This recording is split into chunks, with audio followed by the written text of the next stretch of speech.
समान काम को समान दरमा चाकरी रे सर्तावली लागू करने शिक्षयित्री मानकु प्रसवकालीन छुट्टी प्रदान करने शिक्षक शिक्षयित्री मानकु मन इच्छा छटे बंद करने भली विभिन्न दाबी नहीं बालेश्वर धंदामूलक प्रशिक्षक संघ पक्षर जिला शिक्षा अधिकारी को दाबीपत्र प्रदान करा जायछे। संघर सूचना मुताबक सरकारी उच्च विद्यालय और हायर सेकेंडरी विद्यालय रे कार्यरत 2120 जन धंदामूलक प्रशिक्षक 2016 मसीहारू एक एजेंसी द्वारा नियुक्ति होइथिले।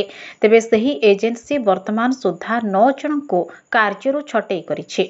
अन्यपटे महिला शिक्षयित्री मानक पई मातृकालीन छुट्टी व्यवस्था लागू करा जाउ नाही। सहीपरि चाकरीर सर्तावली मध्य लागू करा जाउ नाही। एनै वर्षक तळे सरकार ठिका नियुक्ति व्यवस्था उठाई दैथिबा बेले एथिरु धंदामूलक प्रशिक्षक मानकु बाद देथिले बोली दाबीपत्र प्रदान करबाकू आसिथिबा संघर कर्मकर्ता माने अभियोग करथिले। तेणु ए दिगरे नूतन सरकार गुरुत्व देबाकू सेमाने दाबी करिसंते। 13 तारिख ठारू दाबी पूरण हेबा पर्यंत गांधी मार्गरे शांतिपूर्ण भावे धारणा देबा पई निष्पत्ति होइथिबा संघर कर्मकर्ता माने कहिसंते। मो ना राजेन्द्र पाणिग्राही मो धंदामूलक शिक्षक अच्छी बालेश्वर जिले में आम आज आसलु डीओ मैडम पाखक देखा करने दाबीपत्र देचु।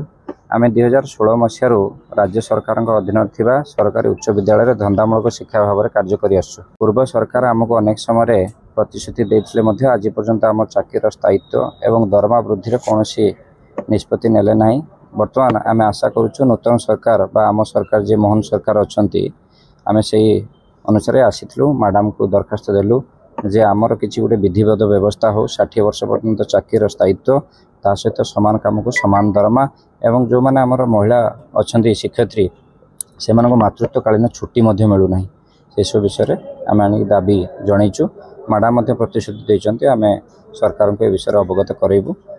परवर्ती समय सरकार कौन निष्पत्ति ने आपने अपेक्षा करते। आम राज्य में 2122 आम जिले में 56 जन आम अच्छु 27 हाईस्कल आउ कॉलेज 2टी मिसिक एबे आम मास को 20,000 टंका दरमा पाचु। भर कटि जाऊँगी कहार TDS कहार APF एमती कटुची अनहैंड कहार 16,000 कहार 18,000 मिलूँ एवं बाकी प्रायतः ना कि स्ट्रीमलाइन हो जाए किंतु वर्तमान जुगरे 20,000 टंका आम कि ना। जड़े दैनंदिन जीवन में परिवार पोषण कर निज खर्च सब देखिले बाहर जगार रूम भड़ा नहीं रहा 20,000 टंका आज आम सबुठ कम। आमर जहाँ क्वालिफिकेशन अच्छे से तुलन में जेहेतु 8 वर्ष आम चाकरी कलुनी आम आशा करुचु सरकार आम कि गोटे निष्पत्ति नियंतु आम कथा बुझंतु। तो स्कूल रे समस्त क्वालिफिकेशन जहाँ आमरी क्वालिफिकेशन से भी एग्जाम दे चाकरी कर आम एग्जाम दे चाकरी करूँ। आशा करूँ सरकार से भाया सामान काम को सामान दरमा दिंतु। मो ना निहार महांती मो प्रथम बेच भोकेशनल ट्रेनर फास्ट जब खोलला 2015-16 मसीह KCI स्कूल नलिगढ़ में पोस्टिंग पाई। तो दीर्घ 6 वर्ष मुझे समय देती कम कर। तो आम आमर यथा जी सब आम दाबी थिला लॉयर PMG आम सब धारणा दूसरू विथ परमिशन रे बट से समय आक्रोशमूलक भाव आम 9 जन जो चाकरी करूँ 9 जन को आम प्रेसिडेंट सेक्रेटरी मो बालेश्वर मु लीड करता है आमको सब छुट्टी कराला। बालेश्वर मु नुहे आज आमर सांग जन थे सी भी कुरुड़ा हाईस्कल थे भी छुट्टी कराला। स्वल्प दर में आम कम करूँ।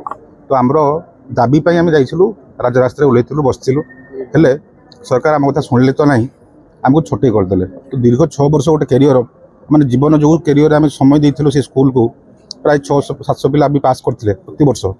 तो आमर चाकरी रही राता राति को तड़ेदेले आप सुजोग भी देने कैफत देवाई भी सुजोग देने। तो ये न्याय आमर पुणी आम एकत्रित हो आंदोलन करूँ।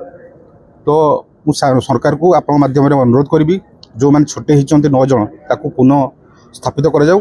आउ जो भाई मैंने सार मैंने कम कर जीवन 7 वर्ष 8 वर्ष कम कर सारे उपयुक्त न्याय दिंतु ये मुझे कहि।